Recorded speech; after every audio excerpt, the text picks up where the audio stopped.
আমি দুধে পানি মেশাইনি, দয়া করে আমাকে ক্ষমা করে দিন।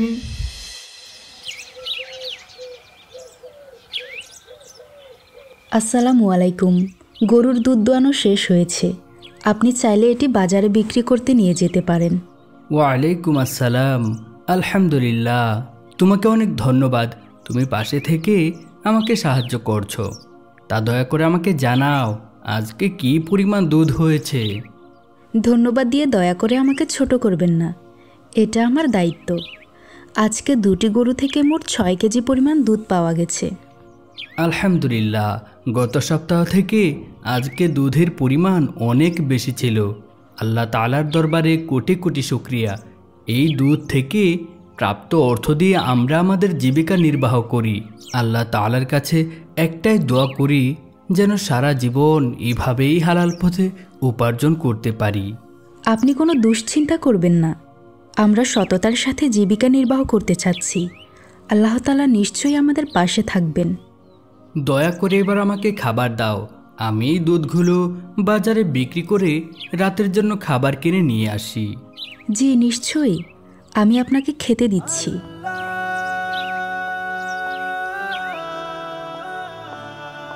একই গ্রামে আরও এক দম্পতি বাস করত।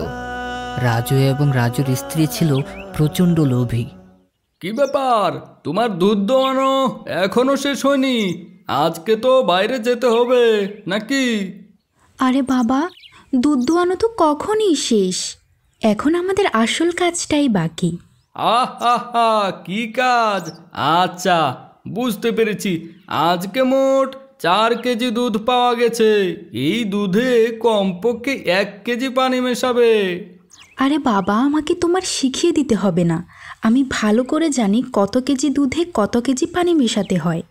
এভাবেই তো আমরা বাড়তি উপার্জন করছি, আর এই টাকা দিয়ে অনেক কিছুই করছি।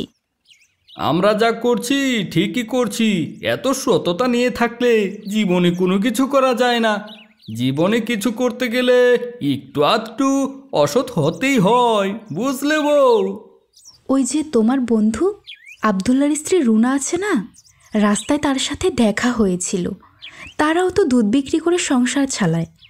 আমিও তাদের এই বুদ্ধি দিতে গিয়েছিলাম, কিন্তু তার স্ত্রী আমার সাথে খুবই রাগারাগি করলো। আরে বাদ দাও, ওরা তো বোকা মানুষ। বোকা মানুষদের কোনো কিছু বোঝাতে নেই। এইসব ছোটোখাটো অন্যায় কারো কিছু আসে যায় না, বুঝলে? আচ্ছা ঠিক আছে, এখন কথা বাড়িয়ে লাভ নেই। আমি বরং এই দুধগুলো নিয়ে বাজারে বিক্রি করে আসি। ঠিক আছে, দুধ বিক্রি করে যে বাড়তি টাকাটা পাওয়া যায় তা কিন্তু আমার হাতে দিতে ভুলো না। এগুলো আমি জমাচ্ছি, ভবিষ্যতে আমাদের কাজে লাগবে।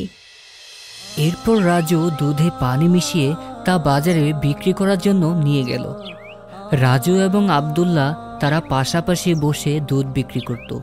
আবদুল্লাহ সৎভাবে দুধ বিক্রি করত, আর রাজু অসৎ উপায়ে দুধে পানি মিশিয়ে বেশি লাভের আশায় দুধ বিক্রি করত।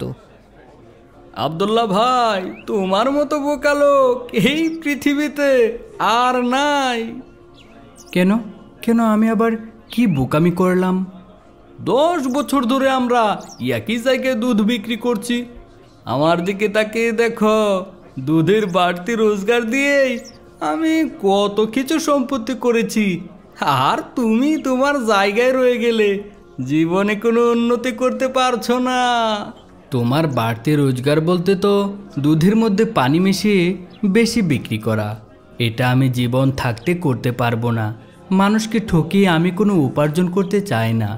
এই জীবনে হয়তোবা আমি কিছুই করতে পারলাম না, কিন্তু মহান আল্লাহ তাআলা পরকালে আমাকে নিশ্চয়ই পুরস্কৃত করবেন। আসসালামু আলাইকুম আবদুল্লাহ ভাই, কেমন আছেন? ওয়ালাইকুম আসসালাম। জি আলহামদুলিল্লাহ, ভালো আছি। আজকে আমি আপনাদের দুজনের কাছে এসেছি। আগামী সপ্তাহে বড় বাবুর মেয়ের বিয়ে। আগামী সপ্তাহে আপনাদের কাছ থেকে 20 কেজি করে দুধ নিতে হবে, আর এই দুধ দিয়েই দই তৈরি হবে। আরে বাহ, এ তো খুব ভালো কথা। এই অর্ডারটা ভালোভাবে শেষ করতে পারলে আমাদের অনেক বড় লাভ হবে। আল্লাহ তাআলাকে অনেক ধন্যবাদ এত বড় একটা সুযোগ তৈরি করে দেওয়ার জন্য। ভাইজান, যথাসময়ে আপনি দুধ পেয়ে যাবেন, কোনো চিন্তা করবেন না। আর আপনাদের দুজনের কাছে একটাই অনুরোধ, আমি অনেক বড় মুখ করে আপনাদের কাছে এসেছি। আপনাদের দুধ অনেক ভালো, কিন্তু যদি দুধ খারাপ হয় তাহলে তো দই ভালো হবে না, আর দই ভালো না হলে বরযাত্রীদের কাছে তো আমাদের মান সম্মান সব শেষ হয়ে যাবে। আপনি এই ব্যাপারে একদম দুশ্চিন্তা করবেন না।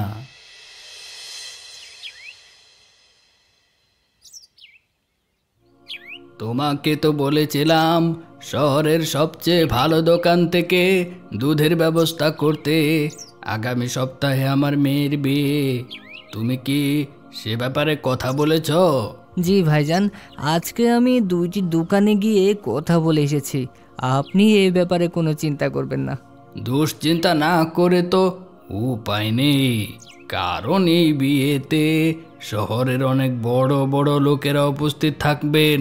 আমি চাই না খাবার নিয়ে তারা বিন্দুমাত্র অসন্তুষ্টি প্রকাশ করুক। এই ব্যাপারে আপনি একদম নিশ্চিত থাকুন, আল্লাহ তাআলা নিশ্চয়ই আমাদের সাথে রয়েছেন। রূপা, ও রূপা, কোথায় গেলে? অনেক ভালো একটা সংবাদ নিয়ে এসেছি, তাড়াতাড়ি এদিকে এসো, শুনে যাও। আসসালামু আলাইকুম। কি ব্যাপার, আজকে আপনাকে এত আনন্দিত দেখাচ্ছে? তা কি হয়েছে? আজকে শহরের একটা বড় বিয়ের প্রোগ্রাম থেকে 20 কেজি দুধের অর্ডার পেয়েছি।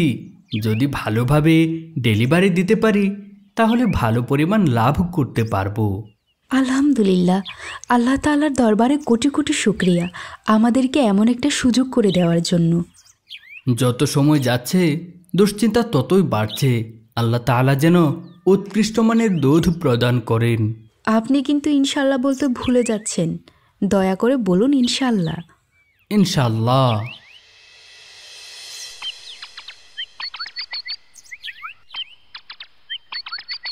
আমাদের ভাগ্যের চাকা মনে হয় ঘুরে গেল বউ। আজকে 20 কেজি দুধের অর্ডার পেয়েছি, এটা দিয়ে আমরা একটা ছক্কা মারবো, বুঝলে? 20 কেজি দুধের মধ্যে 10 কেজি পানি মেশাবো, তাহলে আমাদের ডাবল লাভ। ঠিকই বলেছ।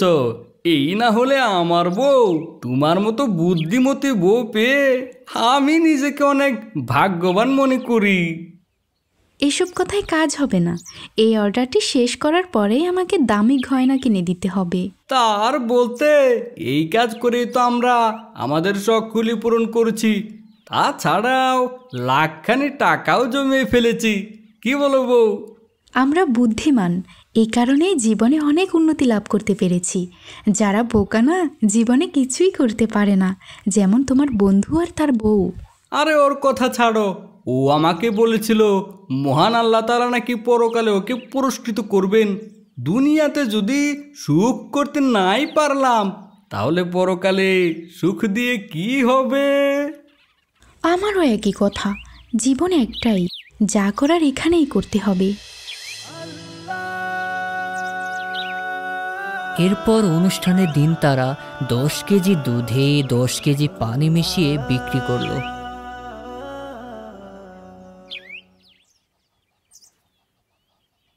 অনুষ্ঠানের পরের দিন আসলাম সাহেব পুলিশকে নিয়ে রাজুর দোকানে এসে বলল, দারোগা সাহেব, এই সেই ধোকাবাজ দুধওয়ালা, ওকে এখনই অ্যারেস্ট করুন।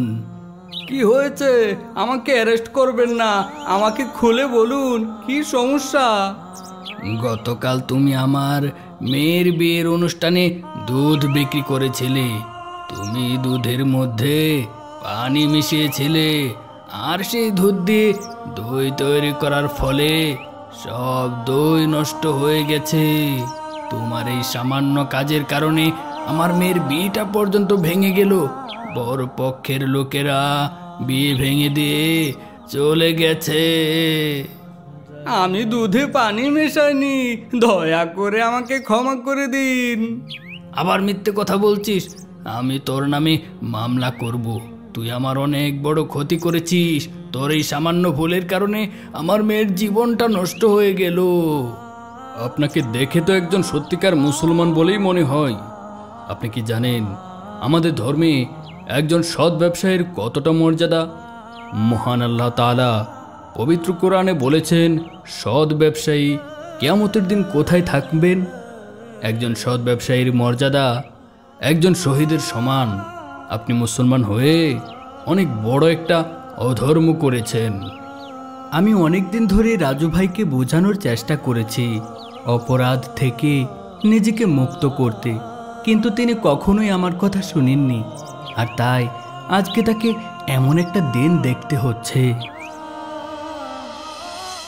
এরপর পুলিশ অফিসার আর কোনো কথা না শুনেই রাজুকে থানায় ধরে নিয়ে গেল এবং তার নামে মামলা দিয়ে দিল।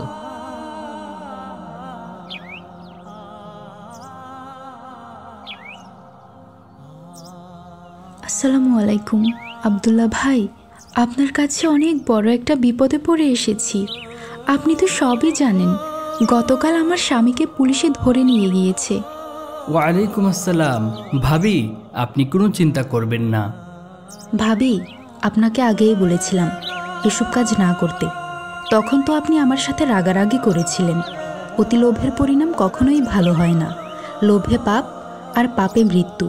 আজকে এই কথাটাই প্রমাণিত হয়েছে। আহ রূপা, কি হচ্ছে? উনি বিপদে পড়ে আমাদের কাছে সাহায্য চাইতে এসেছেন, আর তুমি কিনা তাকে এইভাবে কথা শোনাচ্ছ? আমি তাকে কথা শোনাচ্ছি না, আপনি আমাকে ভুল বুঝছেন। যা সত্যি আমি শুধুমাত্র তাই বলছি। ভাবিকে কিছু বলবেন না ভাইজান, উনি যা বলেছেন সত্যি কথাই বলেছেন। এর আগে উনি আমাকে অনেকবার সতর্ক করেছিলেন। অতিরিক্ত লোভের কারণে আজকে আমার এই অবস্থা। এই নিন, এখানে লাখখানেক টাকা আছে। অসৎ উপায়ে জমানো টাকা যে থাকে না, এটাই মহান আল্লাহ তাআলা আবার প্রমাণ করে দিলেন। আপনি দয়া করে এই টাকাগুলো দিয়ে হলেও আমার স্বামীকে ছাড়ানোর ব্যবস্থা করুন। ঠিক আছে, আমি আগামীকাল পুলিশের সাথে কথা বলে যেভাবেই হোক তাকে ছাড়িয়ে নিয়ে আসব ইনশাল্লাহ। এরপর আব্দুল্লার সহযোগিতায় রাজু ছাড়া পেয়ে গেল। রাজু আর সেই গ্রামে থাকেনি। লোভে পাপ, পাপে মৃত্যু, সেই কথাটি প্রমাণিত হলো। তো বন্ধুরা, ভিডিওটি কেমন লাগলো কমেন্ট করে জানাও। লাইক, সাবস্ক্রাইব করতে ভুলো না।